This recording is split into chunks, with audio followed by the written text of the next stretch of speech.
Okay, a big part of a 4-3-3 is the winger's involvement in attacking situations. Unlike a conventional 4-4-2 where they are pretty solidly just a part of the midfield play, they're actually a part of the attack in a 4-3-3. We encourage our wing-backs to push forward and become a part of the midfield, allowing the wingers to provide a more creative role and a more threatening role, and often creating more goal-scoring opportunities for our wide players than in conventional systems. The main things that we look for from our wide players are similar things you look for in a striker throughout the game. So it's his movement off the ball.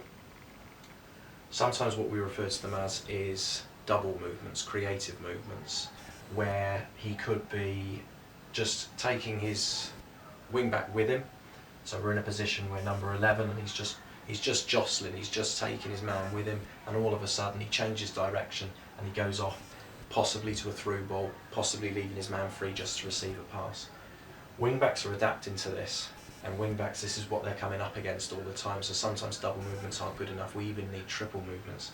There's two options here. We could be having, say, I'll use number 7 as an example, and number 7, his movement starts about here and he's just being tracked with his man. He darts off as if to receive a pass, which takes his man with him, and then a triple movement, he goes again. So he's actually then lost his man completely because his man's reacted to the first move, and in still reacting to the first move, the second move has already come along. So triple movements. When we look at then positions where we could be creating a chance for ourselves, the main thing again we need to be looking at going on from that is testing the defence, constantly testing the defence. If you constantly give the defence something to think about for 90 minutes, we talk about this throughout the whole of their back four, test their back four, this includes our striker, but with our wide players, if you constantly test them, constantly give them things to think about, if they don't know what you're going to be doing, at some point they will make a mistake and it will present chances for you. It's about forcing them sometimes into their own mistakes, but these will only happen if you continually test them, if you continually give them things to think about. We then look at something what is called channels, and if we look down here, we have basically 5 channels, one there, one there, one there, one there, and one there, and it's about constantly threatening those 5 channels. We look first of all as a natural winger, we look to get wide, the ball's on the other side of the field. The natural thing that we want a winger to be doing is stretching that play, moving all the way across the park. So ball's out here, maybe with our wing back, maybe with our number 7, that number 11 needs to be initially hugging that touchline, stretching that back four, creating bigger channels in the middle. A winger's natural reaction is to go wide. However, there's other channels that a winger can expose. There's this one down here. So a winger, we talk again about those double movements, could change from going out wide, he could nip inside, and he's cut through a central channel. The striker has his own channel. The striker would tend just to go through the central channel, but this enables him to focus on there, and wide players have got a choice between the 2 channels that they could wish to expose.